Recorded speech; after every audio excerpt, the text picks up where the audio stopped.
The weight of the metal felt wrong against my chest as I watched Jake accept the department's highest honor. My boyfriend of 3 years stood tall in his dress blues, his square jaw set firm as the chief pinned the gold star for extraordinary valor.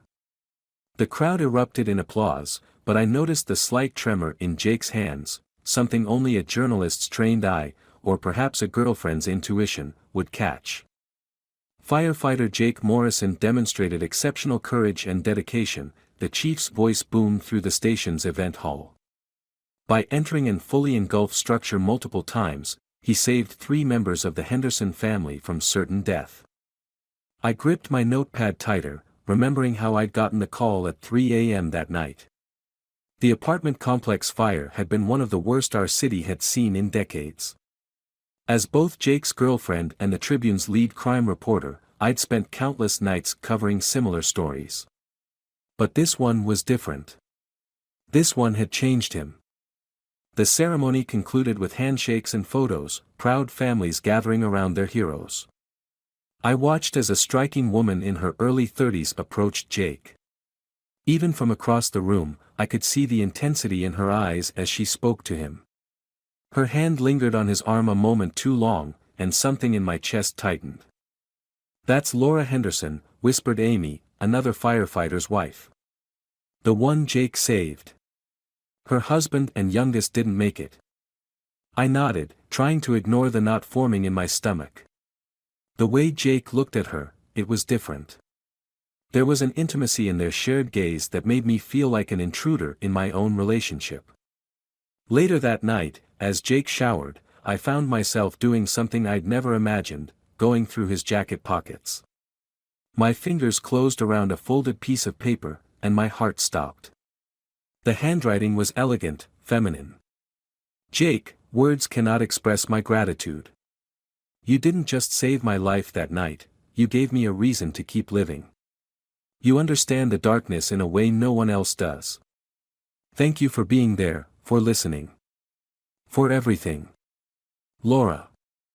The shower stopped running, and I quickly returned the note, my hands shaking. When Jake emerged, I was sitting on the bed, practicing my most convincing smile. "Proud of you, hero," I managed, but the word tasted bitter. Jake's response was a tired smile that didn't reach his eyes. "I just did my job, Maddie." But we both knew it was more than that. Over the next few weeks, I watched him drift further away. The nightmares came first, he'd wake up gasping, covered in sweat. Then the mood swings, the cancelled dates, the long silences.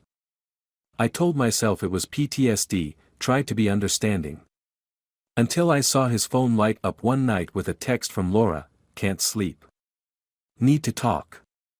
He left the bedroom without a word, and I lay there in the dark, listening to his hushed voice in the living room. The conversation lasted 2 hours. When he returned, he smelled of whiskey and carried the weight of secrets I wasn't sure I wanted to uncover. I did what any good journalist would do, I started investigating. Laura Henderson had lost everything in that fire, her husband of 12 years, her 6-year-old son. The insurance payout was substantial. She'd moved into a luxury apartment downtown, just 3 blocks from our fire station. The next morning, I watched Jake pack his gym bag for his shift. "Have dinner with me tonight?" I asked, hoping my voice sounded normal. That new Italian place finally opened. "Can't tonight, babe. Department mandatory grief counseling session."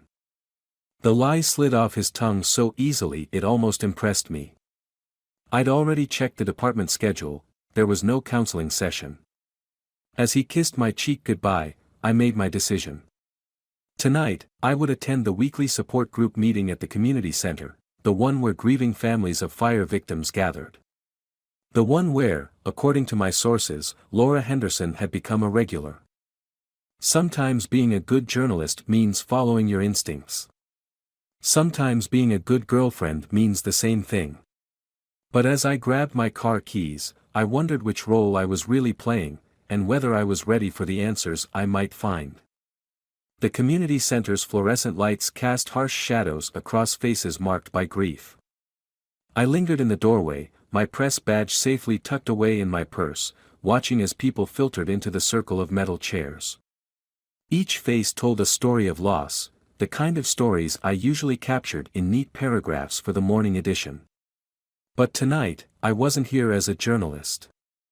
Laura Henderson sat near the window, her designer wool coat draped elegantly across her shoulders. Even in grief, she commanded attention. There was something magnetic about her vulnerability, the way she wore her pain like expensive perfume. I understood now why Jake might be drawn to her. She represented everything he wanted to save, wrapped in a package of grace and wounded beauty. I chose a seat across the circle, close enough to observe but far enough to remain unremarkable. The group leader, a silver-haired woman named Patricia, started the session with the usual platitudes about healing in time. I barely heard her. My attention was fixed on Laura's phone, watching her thumbs move rapidly across the screen. My own phone felt heavy in my pocket. Would anyone like to share tonight? Patricia's gaze swept the circle. Laura? You seemed particularly troubled last week.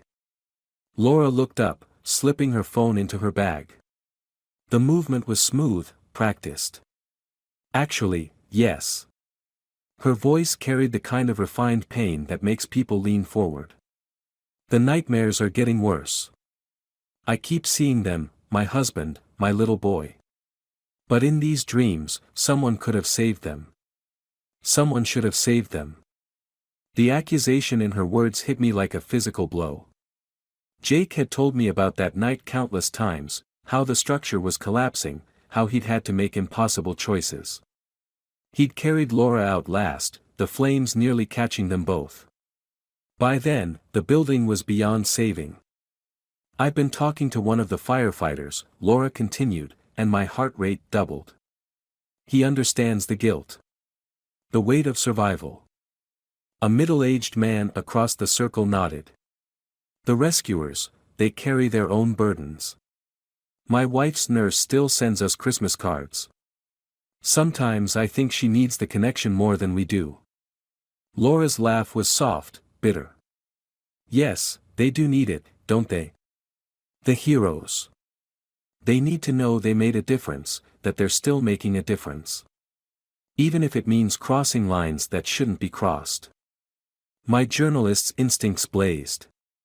The way she emphasized crossing lines, it wasn't casual. Nothing about Laura Henderson was casual. After the meeting, I followed her to the parking lot, maintaining a careful distance. She stopped at a black Range Rover, new, from the look of it. The insurance money had served her well. As she reached for her keys, I saw Jake's familiar figure emerge from the shadows near the building. I ducked behind a concrete pillar, my heart thundering against my ribs. Their voices carried in the empty lot. You shouldn't have come, Laura said, but there was no real protest in her tone. You texted me 6 times during the meeting. Jake's voice was rough, urgent. What's wrong? The dreams, Jake. They're getting worse. I keep seeing them burning, keep hearing Tommy calling for me. I need you to tell me again. Tell me there was nothing else you could have done. The silence that followed was deafening. I peered around the pillar to see Jake's hands on Laura's shoulders, their foreheads nearly touching. The intimacy of the gesture knocked the air from my lungs. Laura, Jake's voice cracked.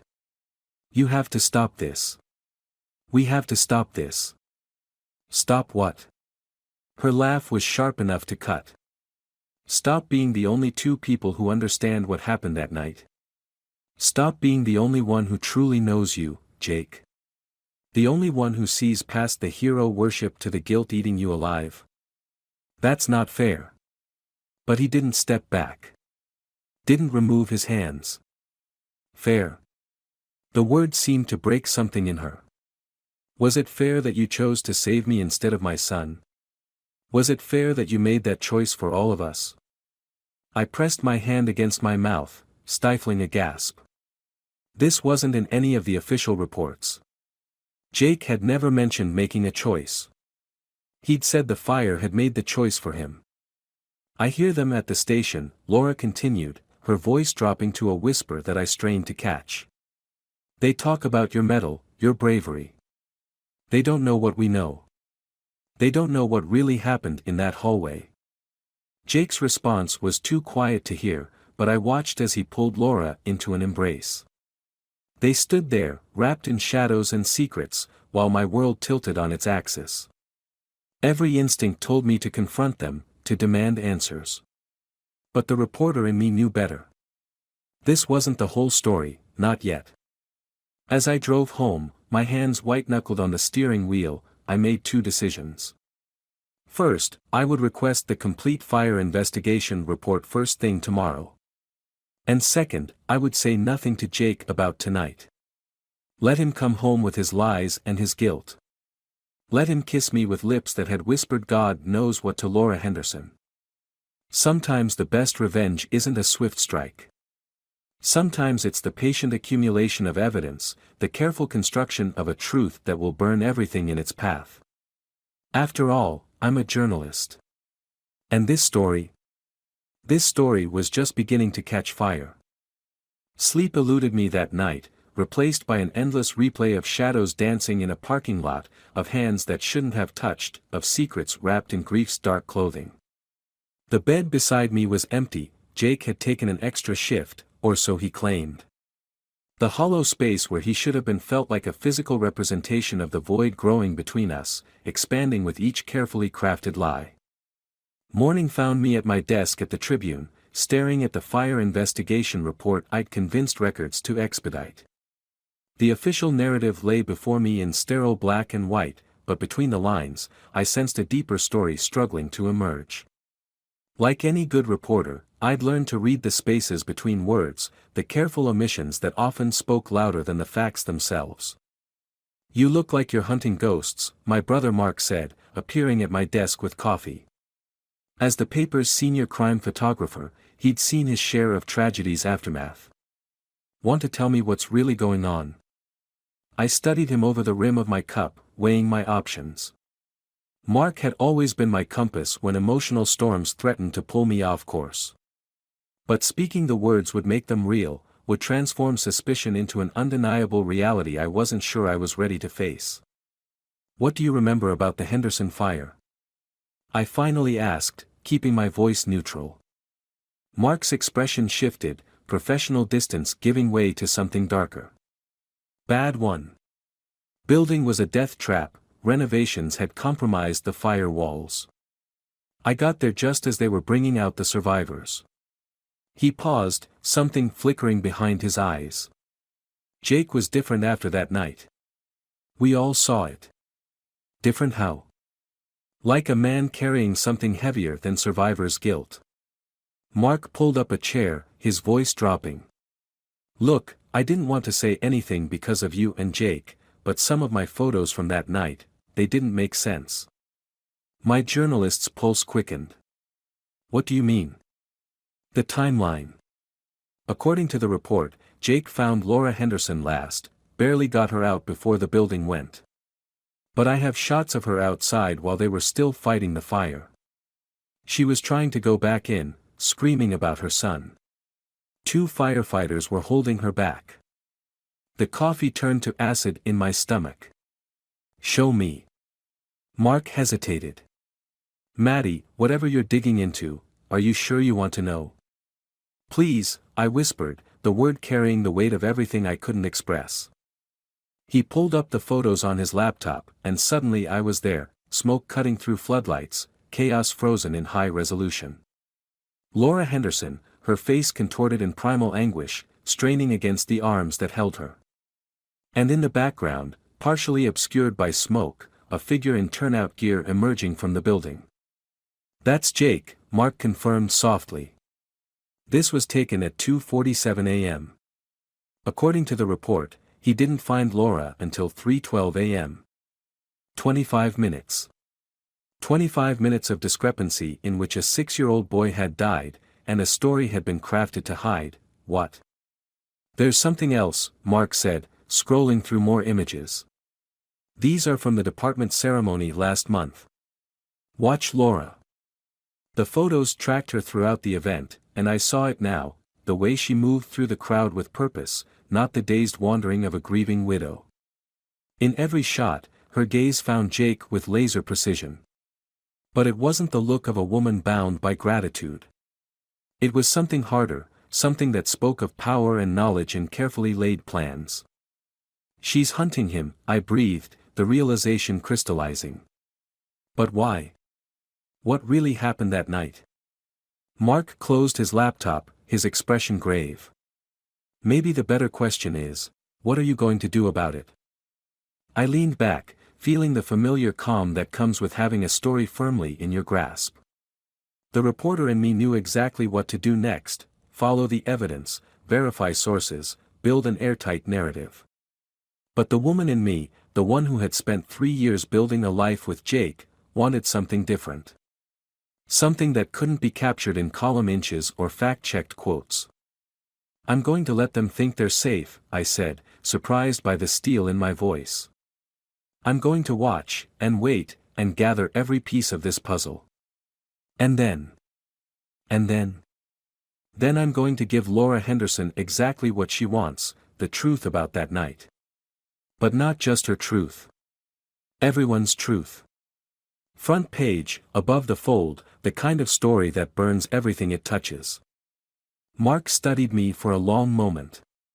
Just remember, whatever you find, you can't unlearn it.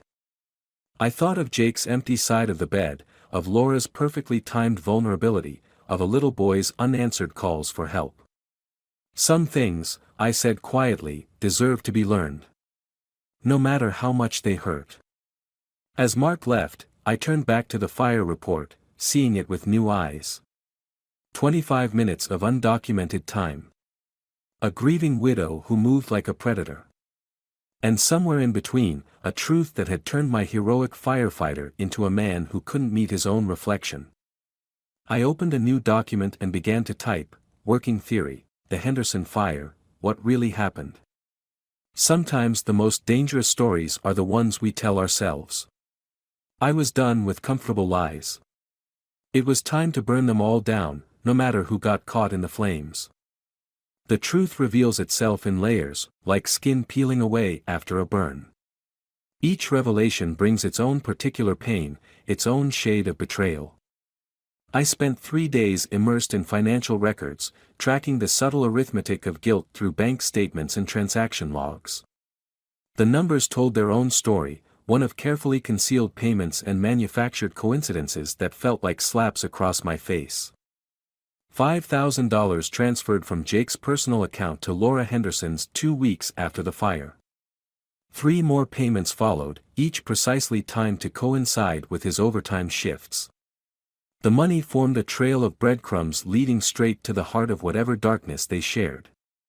Each transaction felt like another nail in the coffin of my trust, another thread unraveling from the tapestry of lies I'd been wrapped in. I sat in our dimly lit kitchen, spreading the evidence across our granite countertop, the same counter where Jake and I had planned our future together, drunk on wine and possibilities. Now it held the ruins of those dreams, laid out in stark black and white. The house felt like a museum of lost intimacies, each room haunted by the ghosts of who we used to be. The front door opened, and Jake's heavy footsteps echoed through the house. I didn't look up from the papers, letting the weight of silence fill the space between us. His keys clattered in the ceramic bowl by the door, a wedding gift from his mother, who'd looked at me like I was already family. "Maddie?" His voice carried the rough edge of exhaustion. "What are you doing sitting in the dark?"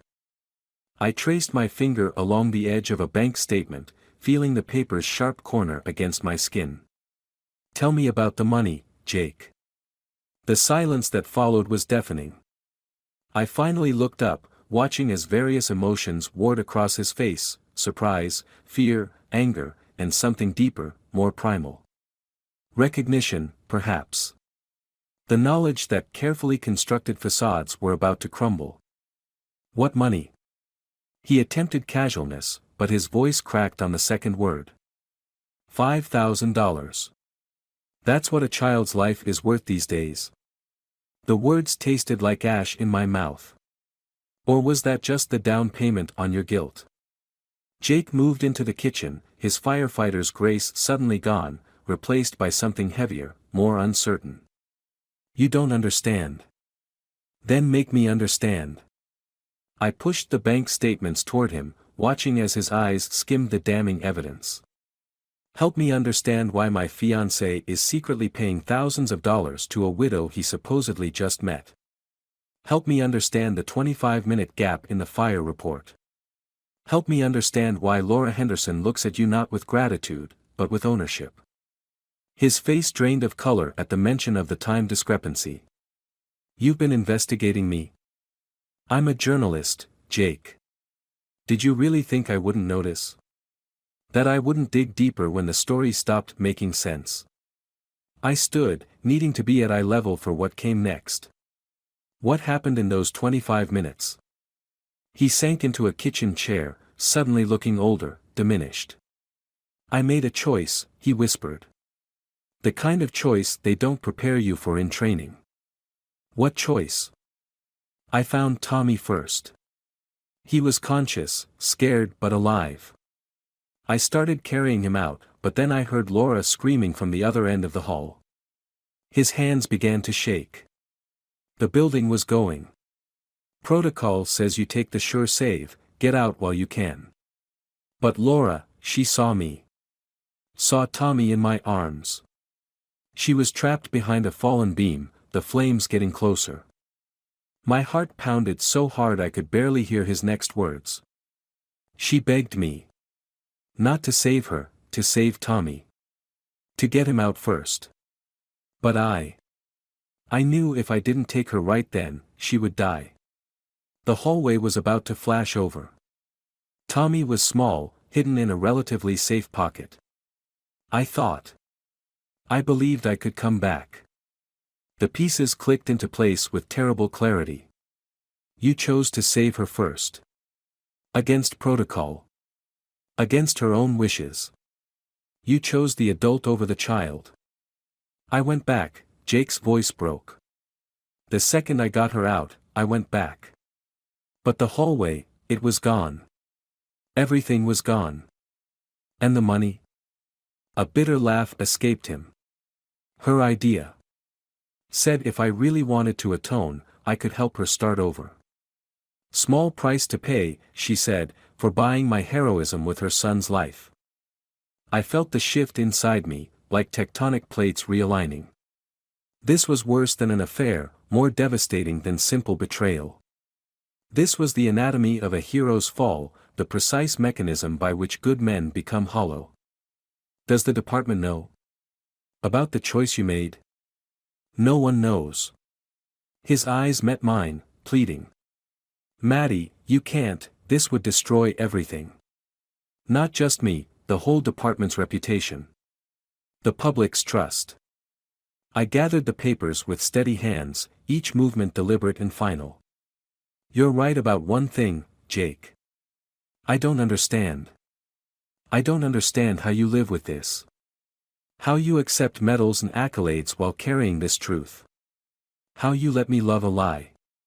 Please, he reached for my hand, but I stepped back. What are you going to do? The answer crystallized in my mind, clear and sharp as broken glass. I'm going to do what I should have done from the beginning. I'm going to tell the story. The real story. Every dark, painful detail of it. You destroy us both. No, Jake. You already did that. I'm just going to make sure the ashes tell the truth. I walked out of the kitchen, leaving him slumped at the table we'd chosen together in what felt like another lifetime. Each step carried me further from the woman who had loved a hero, closer to the one who would expose a carefully constructed fraud. The truth, I realized, was its own form of fire, consuming everything in its path, leaving only the bare bones of reality in its wake. Pain transforms you. It strips away the comfortable illusions you've wrapped around yourself like favorite blankets, leaving you naked before the harsh light of truth. I spent the night in my office at the Tribune, surrounded by the gentle hum of fluorescent lights and the whispered promises of justice that seemed to emanate from my gathered evidence. Each document was a piece of armor I was fashioning from the wreckage of my former life. The moon hung low and heavy outside my window, a silent witness to my metamorphosis. I'd walked into this building countless times to tell other people's stories of loss and betrayal. Now I sat at my desk, watching my own tragedy transform into something harder, something with teeth and purpose. The irony tasted like copper in my mouth. My phone buzzed, another message from Jake. The screen showed 17 missed calls, 32 texts. I left them all unanswered, each notification another brick in the wall I was building between who I had been and who I was becoming. His latest message glowed accusingly, "Please don't do this. We can fix this together. Fix this." As if betrayal were a simple fracture that could be set and bandaged. As if trust, once shattered, could be glued back together without showing its cracks. I traced my finger across the screen, remembering how those same fingers had once traced the lines of his face in the dark, believing I knew every contour of his truth. A knock at my door startled me from my reverie. Laura Henderson stood in the doorway, elegant even at this unholy hour, grief and power wrapped around her like a designer coat. "I thought I'd find you here," she said, moving into my office with liquid grace. "Jake told me about your little investigation." I gestured to the chair across from my desk, assuming the role of journalist rather than betrayed fiancé. "I was wondering how long it would take you to show up." She sat, crossing her legs with deliberate precision. "You think you understand what happened that night? You don't. Then enlighten me." I pressed record on my phone, watching her notice the gesture. "Tell me your version of how my heroic fiancé chose to save you instead of your 6-year-old son, then spent months paying for his guilt in carefully concealed installments." A smile played at the corners of her mouth, but it held no warmth. "You're asking the wrong questions, Maddie. The real story isn't about who Jake chose to save. It's about why he had to make that choice at all." The air in the office seemed to thicken. "What do you mean? Did you know the building had failed its last 3 fire inspections?" Laura leaned forward, her voice dropping to a conspiratorial whisper. "Did you know the department had issued multiple warnings about the inadequate fire suppression system? About the compromised escape routes?" My journalist's instinct sparked. The department would have shut the building down. Unless someone was paying to keep it open. She reached into her bag, withdrawing a thick folder. "Your fiancé isn't the only one who's been investigating. The building owner made regular payments to certain city officials. The fire marshal's reports were altered. Jake's department knew that building was a death trap waiting to happen." I took the folder with steady hands, though my pulse raced beneath my skin. "Why are you showing me this?" "Because you're not the only one who wants the truth exposed." Her eyes glittered with something darker than tears. "Jake's guilt isn't just about choosing me over Tommy. It's about being part of a system that allowed that choice to become necessary. The money he's been paying me? That's not guilt money. That's keeping quiet money." The implications hit me like a physical blow. The department was covering up their negligence. And Jake became their perfect poster boy. The hero who made an impossible choice, who carried the burden alone. Laura's laugh was sharp enough to cut. "Except he didn't carry it alone, did he? He let you love him. Let you believe in him. Built a life on the foundation of a lie." I studied her face, seeing beyond the mask of grieving widow to the calculated fury beneath. "What do you want from me?" "The same thing you want. The truth. All of it. Not just about one firefighter's choice, but about the entire corrupt system that put him in that position. That put my son in that building." She stood, smoothing her skirt with manicured hands. "The question is, are you willing to burn it all down? Even if it means destroying the man you love?" The word love echoed in my mind, a hollow reminder of what I'd thought I had. But love built on lies was just another form of betrayal, wasn't it? A sweeter poison, but poison nonetheless. The man I loved doesn't exist, I said, my voice steady. He died in that fire along with your son. What's left is just a ghost wearing a hero's medals. Laura moved to the door, pausing with her hand on the frame. They say revenge is a dish best served cold. But in my experience, it burns hotter than any fire. After she left, I opened the folder and began to read. Each document was another match struck against the carefully constructed narrative I'd believed. The truth wasn't just about one man's choice in a burning building. It was about a system of choices, of compromises and cover-ups, of small corruptions that culminated in the death of an innocent child. I opened a new document on my computer and began to type, breaking, hero firefighters medal masks department-wide corruption. The words flowed like blood from a wound, each keystroke a step toward a reckoning that would consume everything in its path. Including, perhaps, what remained of my heart. Truth ignites like a spark in dry timber. One small flame, and suddenly the whole forest burns. My exposé hit the morning edition with the force of a backdraft, consuming reputations and certainties with equal veracity. The headline alone sent shockwaves through the department. Heroes medal mask systemic corruption, the true cost of silence. I sat in the Tribune's conference room, watching the story spread across digital platforms like wildfire. Each notification, each shared link, each outraged comment was another ember catching, spreading, destroying the comfortable lies that had sheltered so many for so long. The fire commissioner's office had already called 3 times. I let them leave messages, their desperate damage control attempts gathering dust in my voicemail. Jake hadn't come home in 2 days. His dress uniform still hung in our closet, the medal's ribbon a slash of crimson against navy blue, the colors of bruises in different stages of healing. I wondered if he was wearing his other uniform now, the invisible one made of guilt and compromise, of choices that echoed through empty hallways and burned-out dreams. The conference room door opened, and Mark entered with fresh coffee and yesterday's weight on his shoulders.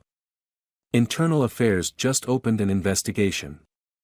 They're looking into every inspection report from the last 5 years. I nodded, feeling nothing but a cold certainty. And Jake? Suspended pending investigation. Along with half the senior staff. He set the coffee before me like an offering. You know they're going to come after you. The department has friends in high places. A laugh escaped me, bitter as smoke. Let them come. Every threat, every attempt at intimidation will just be another paragraph in the follow-up story. I've got copies of everything in 5 different locations. The truth doesn't burn, Mark. It just exposes what's already on fire. My phone buzzed, Laura Henderson. Her text was simple, meeting. Now. The usual place. The support group's meeting room was empty except for Laura, sitting in her usual chair like a queen holding court in the ruins of her kingdom. Sunlight through the windows caught the silver in her hair, making it look like she wore a crown of frost. You did it, she said as I entered. Not a question, but an acknowledgement. You actually burned it all down. We did it. I took the chair opposite her, maintaining eye contact. Your evidence, my platform. A perfect confluence of revenge. Revenge? She tested the word like a fine wine. Is that what this was for you? No. The revelation surprised me with its clarity. This was about justice. For Tommy. For every other victim of their calculated negligence. Even for Jake, in a way. Jake? Her eyebrow arched perfectly. The man whose career and life you just destroyed. The man who destroyed himself the moment he chose to protect a corrupt system instead of confronting it. I leaned forward, letting her see the steel beneath my surface. You used him as your weapon of choice. Fed him just enough guilt to keep him paying, kept him dancing on strings made of shame and secret payments. But you never intended to stop at him, did you? A smile played at the corners of her mouth, not the practiced grief of the support group, but something sharper, more genuine. I needed someone on the inside. Someone with credibility, with access. The heroic firefighter and his journalist fiancée, you have to admit, it was perfect casting. And now. She stood, gathering her designer coat around her like armor. Now I watched them tear themselves apart trying to contain this. Every defended inspection report, every covered-up violation will come to light.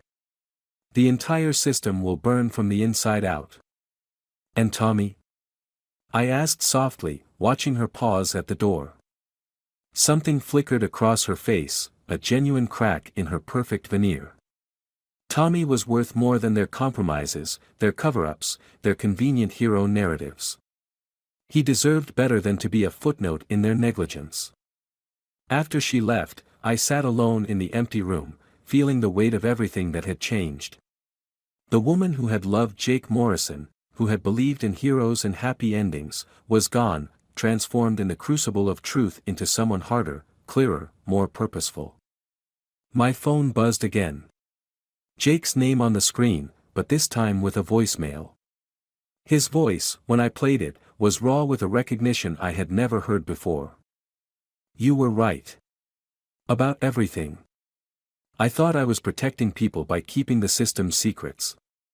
Thought I was maintaining public trust.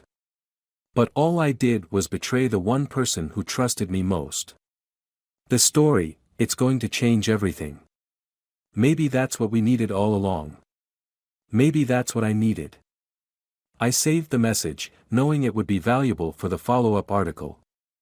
The real story wasn't about a single firefighter's choice in a burning building. It wasn't even about the corrupt system that created that impossible moment. It was about the cost of silence, the price of comfortable lies, and the fierce, cleansing power of truth. Walking out of the community center, I saw 2 fire trucks pass, sirens silent, lights painting the street in rhythmic pulses of red and white. I wondered if the firefighters inside still believed in their own heroism, or if they too were beginning to question the system they served. Change would come slowly, painfully, like skin growing back after a burn. But it would come. I had a new story to write now. Not about heroes and victims, but about transformation, about how sometimes you have to burn everything down to build something true from the ashes. Some would call it revenge, others justice. But for me, it was simply the truth, finally set free to illuminate the darkness that had hidden for far too long. The sun was setting as I drove back to the Tribune, painting the sky in shades of flame. Somewhere in the city, a siren wailed, another emergency, another chance for truth or silence. But this time, the choice would be made in the light, under the watchful eyes of those who had learned to see through the smoke of convenient lies. This time, the truth would not be negotiable.